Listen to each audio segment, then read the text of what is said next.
18ª aula, segunda aula de integração, segunda parte. Regra 1/3 de Simpson. Se aproximarmos f por um polinômio do segundo grau, teremos a chamada regra de Simpson. Para interpolarmos f por uma parábola, precisamos de 3 pontos para construirmos a fórmula da regra simples. Então, nós temos os 2 pontos A e B, intervalo onde faremos a integração, e o terceiro ponto, vamos considerar o ponto médio, dado por A mais B sobre 2. E usamos, mais uma vez, a fórmula de Lagrange. Então, nós temos o P de x, ou P2 de x, dado por f de x0, x menos x1, x menos x2, sobre x0 menos x2 vezes x0 menos x1. f de x1, x menos x0, multiplicando x menos x2, sobre x1 menos x0, multiplicando x1 menos x2. E, finalmente, o terceiro f de x2, vezes x menos x0 vezes x menos x1 sobre x2 menos x0 vezes x2 menos x1. Para facilitar os cálculos, é feita a substituição x bar igual a mais h. Dessa forma, todos os denominadores vão ser dados em função de h. Daí, então, pode-se calcular b, que é exatamente o x barra mais h. H é a distância de x de A barra e x barra B. Então, substituindo x barra por A mais H, fica A mais 2H. E substituindo essas expressões nessa daqui, nesses denominadores, nós ficamos com essa expressão. Então, podemos tirar as constantes para fora da integração. A integral de P de x dx é dada por f de A sobre 2h ao quadrado, que multiplica esse polinômio de segundo grau, e fazemos o mesmo nas duas outras parcelas. E ficamos com essa expressão. A integral, por Simpson, de f de x entre a e b é dado pela integral desse polinômio. Vamos calcular a área sobre essa curva. E, como eu falei, a constante atravessa o sinal de integração, e nós temos que integrar essas 3 expressões aqui, esses 3 polinômios. Para facilitar os cálculos, faz-se essa substituição chave que está aqui, x menos a igual a y vezes h. Todas as substituições partem dessa. Calculando a diferencial, dx igual a h vezes dy. Então, elementos que aparecem nos integrandos, além do x menos a. X menos x barra aparece aqui na primeira, na segunda e na terceira. Bom, o x é dado por y vezes h mais a. Está aqui. Menos x barra, que a gente sabe quanto vale. A mais h.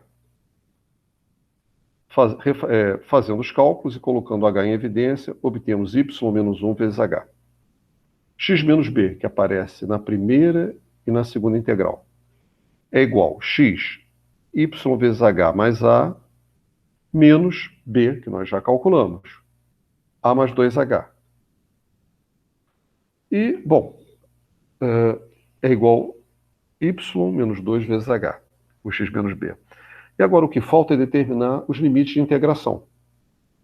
Quando x igual a a, da primeira expressão, vale zero. Quando x igual a b, olhando a terceira expressão, b menos b dá zero, significa que y é igual a 2. E com isso, reescrevemos as integrais dessa forma. Aqui já houve uma simplificação, são os cálculos, e o que temos que integrar são polinômios do segundo grau, que nós sabemos integrar. Está aqui. Primeiro polinômio, segundo e o terceiro. Como se faz isso?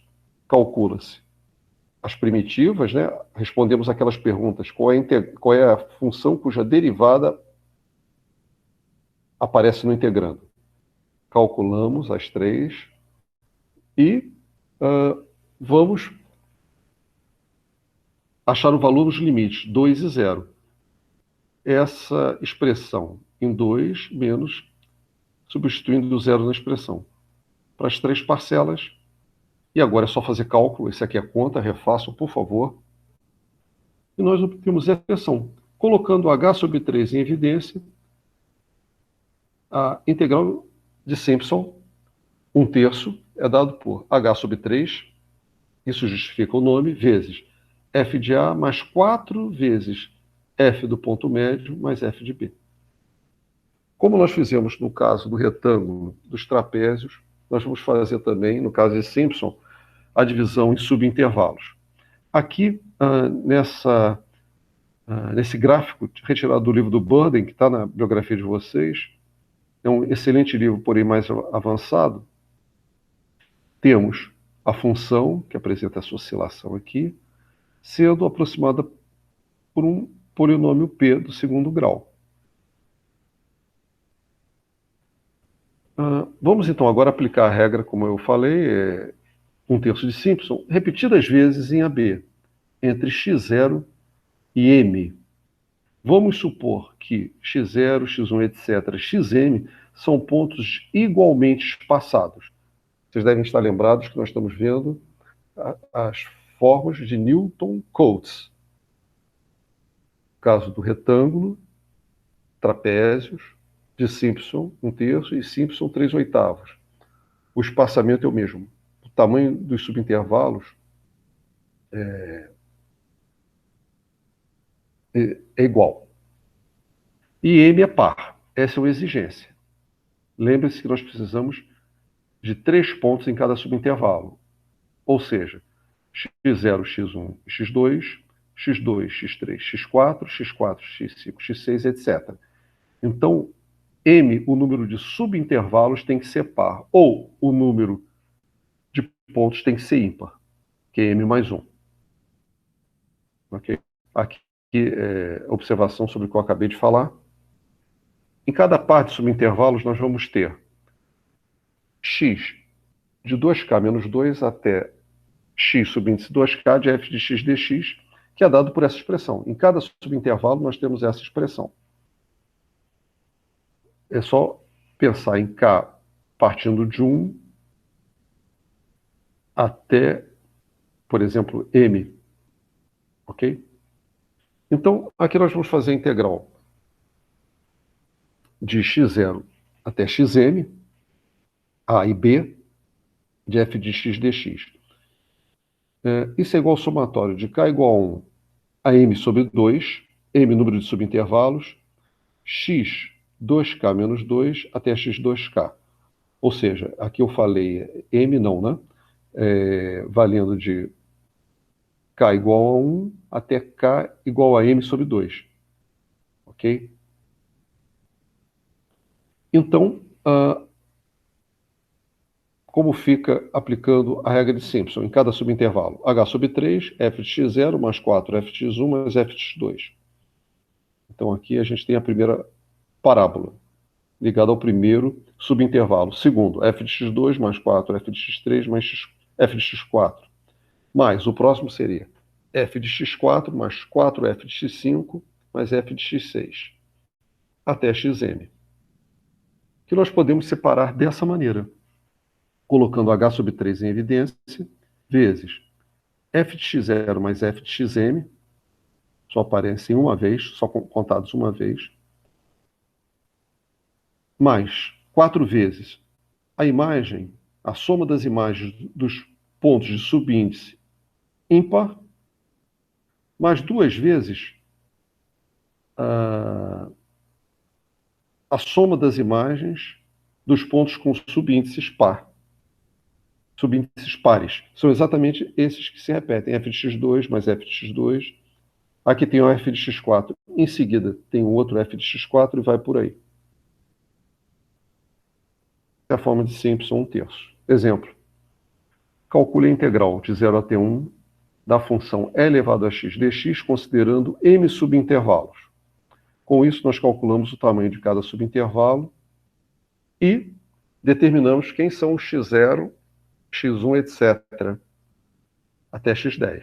Obviamente, são 0, 0.1, 0.2, 0.3, etc., até 1. E aplicamos essa fórmula.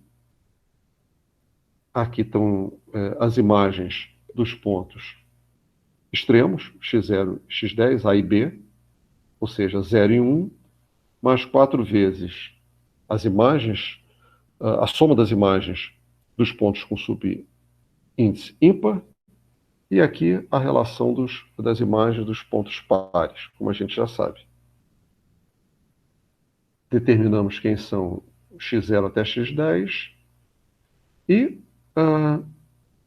calculamos as imagens. Mais uma vez, o trabalho ficou reduzido a calcular a imagem imagem da função, né? Imagem dos pontos dados. Fazendo o cálculo, vocês devem refazer, dá 1,71828278. Aqui, considerando esse valor aqui correto, que é o da máquina de calcular, e calculando o erro relativo, ou seja, esse valor menos esse, o módulo desse valor menos esse, dividido por esse valor aqui, vezes 100, dá um erro da ordem de 10 a menos 4%, que é excelente, tendo em vista o número pequeno de pontos considerado. Fim da aula.